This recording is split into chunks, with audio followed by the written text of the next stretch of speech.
She opened every cupboard, then she closed them again, and then she made dinner anyway. These are the 15 meals British mothers made when the money was gone, the fridge was empty, and the family still needed feeding. Meals born from nothing, meals that tasted like everything. Number 15. Bread and dripping. The Sunday roast was gone, the joint was finished, the plate was clean, but the tin beneath the roasting pan, the one that caught every drop of fat and juice throughout the cooking, that tin was still full. She let it cool overnight. By Monday morning it had set into a pale, wobbly layer of dripping, with a dark ribbon of jelly at the bottom where the meat juices had sunk. She spread it thick on bread while it was still cold, sprinkled a pinch of salt over the top, and that was tea.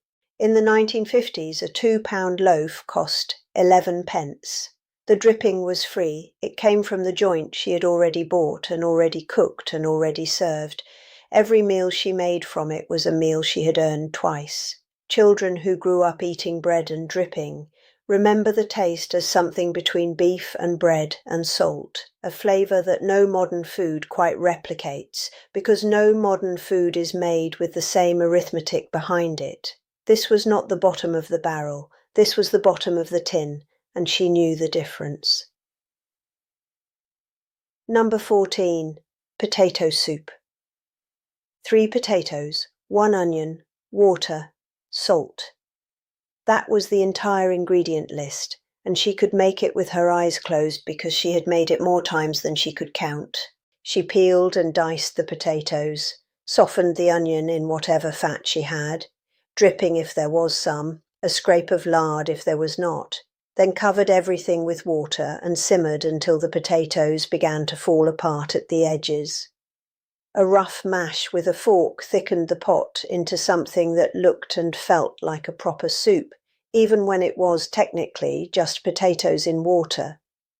In the 1960s, potatoes cost 3 pence a pound. A family of 4 could be fed for less than 6pence. She served it in proper bowls with bread on the side, always in proper bowls. The bowls mattered because the bowls said, "This is a meal, not a crisis. This is supper, not defeat." That distinction was everything. Number 13. Egg on toast. 1 egg, 2 slices of bread. She cracked the egg into the pan, where a scrape of lard was already spitting gently in the heat. While it fried, she made the toast. She slid the egg onto the toast the moment the white had set, yolk still soft, edges just beginning to crisp, and put it on the table without ceremony. An egg cost about 3 pence in 1955. 2 slices of bread cost perhaps a penny. For 4 pence, she had put a hot, protein-rich meal on the table in under 5 minutes. What she understood, without anyone having to tell her, was that a fried egg on toast is not a compromise. It is a complete meal. Protein, carbohydrate, fat, everything a body needs to keep going through a cold afternoon and into a long evening. The children who were given egg on toast for their tea did not feel they were missing out. They felt they were being fed because they were. Number 12. Porridge for supper. You think of porridge as a morning meal. She did not have that luxury. When supper time came and there was nothing, no meat, no vegetables, no tin left in the cupboard, she filled the pot with oats and water, set it on the ring and stirred. 5 minutes, a pinch of salt, a drizzle of golden syrup scraped from the green Lyle's tin that lived on the back shelf. In 1955, a bag of oats cost 4 pence and lasted a fortnight. Per serving, porridge for supper cost less than a halfpenny. She did not apologize for it. She did not explain it. She put it on the table hot and sweet and filling, and the children ate it, and the evening moved on. Decades later, those children, now in their 60s and 70s, still remember the particular comfort of porridge, eaten from a bowl at the kitchen table at 7 in the evening, the syrup pooling in the centre, the warmth spreading through cold hands wrapped around the bowl. It was breakfast food. It was also the meal that got them through. Number 11. Tinned tomato soup, stretched with bread. A tin of Heinz tomato soup cost 7 pence in 1963. She heated it in a small pan with a splash of milk stirred through, just enough to soften the sharpness and make the portions slightly larger. While it heated, she cut thick slices of bread and spread them with real butter, because butter on bread beside a bowl of soup was not a luxury. It was the structure that made soup a meal rather than a drink. She cut the bread into soldiers, the same soldiers she made for boiled eggs when the children were small and sick in bed. That habit had never left her, and she applied it here without thinking.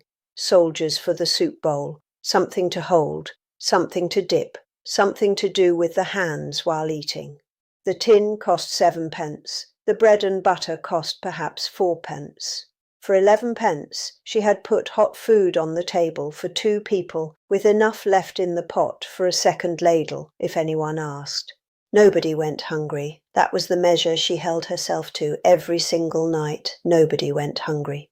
Number 10. Bubble and squeak. Monday was always bubble and squeak day because Sunday always left something behind. Cold potatoes from yesterday's roast, half a head of cabbage gone soft at the edges, perhaps a stray carrot, a spoonful of leftover peas. She gathered everything into a bowl, mashed it roughly together, shaped it into thick patties with her hands, and laid them in a pan where the fat from last night was still sitting. The sound it made hitting the hot fat, that hissing, spitting, bubbling protest, was where the dish got its name. She pressed the patties down with a spatula, waited until the bottoms turned deep brown and crunchy, then flipped them once. The children fought over the crispiest ones, the ones with the most brown edges. She always made sure there were enough brown edges to go around. This meal cost nothing at all because every ingredient in it had already been paid for on Sunday. She was not making dinner on Monday. She was finishing Sunday's investment completely, down to the last possible molecule of value. That is not poverty, that is mastery. Number 9. Dripping toast. Bread and dripping was cold. Dripping toast was hot. The difference mattered entirely. She toasted the bread first. Thick slices held close to the grill until they blistered and browned and smelled of something almost nutty. Then, while the toast was still hot enough to melt anything it touched, she spread the dripping directly onto it. The heat of the toast softened the cold fat instantly. It soaked into the bread rather than sitting on top of it. The dark jelly from the bottom of the tin, the concentrated meat juices, spread in dark streaks through the pale fat. A shake of salt over the top. Children who ate this on winter evenings in the 1960s remember the specific smell of it. Toasted bread and beef fat and salt, all together, all hot. A smell that the modern kitchen has no equivalent for, because the modern kitchen has no dripping tin sitting beside the cooker, cooling slowly, waiting to be used. She wasted nothing, not because she was virtuous, because she could not afford to be anything else. Number 8. Baked beans on toast. Let us be clear about something. Baked beans on toast was not lazy. It was not a failure. It was not the meal of someone who had given up. A tin of Heinz baked beans cost 5 pence in 1958. It contained complete protein, dietary fibre, iron, and enough calories to carry a child through an entire school morning. Poured over 2 slices of buttered toast, it delivered everything a growing body needed in 7 minutes from cold ring to table. She heated the beans in a small pan, watching them bubble at the edges, stirring once to keep the bottom from catching. While they heated, she made the toast and buttered it before the beans went on, always buttered first, so the butter melted into the bread before the beans arrived and made everything rich. The children who were given baked beans on toast for their tea were not being shortchanged. They were being fed better than half the ready meals stacked on supermarket shelves today, by a mother who understood nutrition not as a concept but as a daily practice of love. She knew exactly what she was doing. She always did. There is something that needs to be said about the women on this list. They did not have recipe books for this. There was no television program telling them what to do when the cupboard was nearly empty and 4 faces were waiting at the table. There was no app, no delivery slot, no backup plan involving someone else's kitchen. There was just her, the cooker, whatever was left. And what she did with that, the creativity, the calmness, the absolute refusal to let her children go to bed hungry, was not luck, it was not instinct. It was a skill built over years of hard weeks and thin Fridays and long winters, and the specific intelligence of a woman who had learned through necessity how to make something out of almost nothing. That skill was never written down. It was never celebrated. It disappeared when the supermarkets arrived and the ready meals came and the world decided that convenience was the same thing as progress. It was not the same thing, not even close. Number 7. Corned beef hash. The blue and white label. The key wound slowly around the side of the tin. The way the meat released in one firm block onto the board. She diced it small, browned it in a pan with a chopped onion and a diced potato boiled until just tender, pressed the whole lot flat against the bottom of the pan, and waited. The underside crisped, the kitchen filled with the smell of fried onion and browned meat. She flipped it once, not perfectly, never perfectly, the hash breaking and tumbling and falling back together, and served it straight from the pan onto plates. A tin of corned beef cost 1 shilling and 4pence in 1952. It served 4. Per person, that was 4pence for the meat alone. A fried egg on top if the hens were laying. Bread on the side if there was any. Eaten hot, eaten fast, eaten with the particular satisfaction of something that smelled better than it had any right to. This was the meal she made when the week had been long and the money had been short, and she needed something that tasted like she had really cooked, and she had. She always had. Number 6. Jam sandwiches. This is the one that is hardest to talk about, because jam sandwiches for tea meant there was truly nothing. No egg, no tin, no beans, no dripping. Just bread in the bread bin and a jar of jam on the shelf, and the quiet, fierce love of a woman who would put something in front of her children, even when something was almost nothing. She spread the jam thickly. That part mattered. Not a thin scrape, thick, so the sweetness was real, and the bread was covered, and the children felt that they had been given something, not just kept from going without. A loaf of bread cost 5pence in 1955. A jar of Robertson's strawberry jam cost about 7pence and lasted a week. The total cost of this meal was perhaps 2pence. The children ate it. They did not know then what it meant that their mother had made jam sandwiches for tea. They found out later, when they were older, when they had their own children and their own thin weeks, and they understood finally what those thick sandwiches had cost her, not in money, in something else entirely. Number 5. Oxo gravy with bread. A single oxo cube crumbled into half a pint of boiling water, stirred until dissolved, poured into a bowl, and bread. Thick slices of bread torn and dipped into that dark, salty, deeply savoury liquid, until the bread had absorbed the broth and gone soft and heavy with it. This was dinner. On the worst evenings, when there was genuinely nothing else. An oxo cube cost a halfpenny in the early 1960s, a halfpenny. For a halfpenny she could put something hot in a bowl, something that smelled of beef and warmth and a proper meal, something that felt, in the stomach, in the body, in the place where hunger lives, like being fed. The bread soaked up the gravy and became something different from bread, something heavier and richer and more satisfying. She would add a pinch of pepper, sometimes a scrape of Marmite dissolved into the water alongside the cube, if the jar was not quite empty. The jar was rarely quite empty. She made sure of that. Number 4. Fried bread. She saved the fat from everything. The bacon rashers on Sunday morning left a pan glistening with rendered pork fat. She did not wash it away. She left it in the pan, covered it with a plate, and used it across the week. On the evenings when bread was all there was, she heated that fat until it shimmered, laid thick slices of bread flat into it, and fried them until they were golden on both sides, deep golden, almost amber, with a crust that shattered when you pressed it, and an inside that had absorbed the fat entirely and gone from bread into something else. Something richer, something that tasted of the Sunday bacon that was long gone, but had left this behind. She put salt on top, perhaps a fried egg if there was one, perhaps nothing at all. The children who ate fried bread on a Thursday evening in a cold 1960s kitchen remember the smell of it more than anything.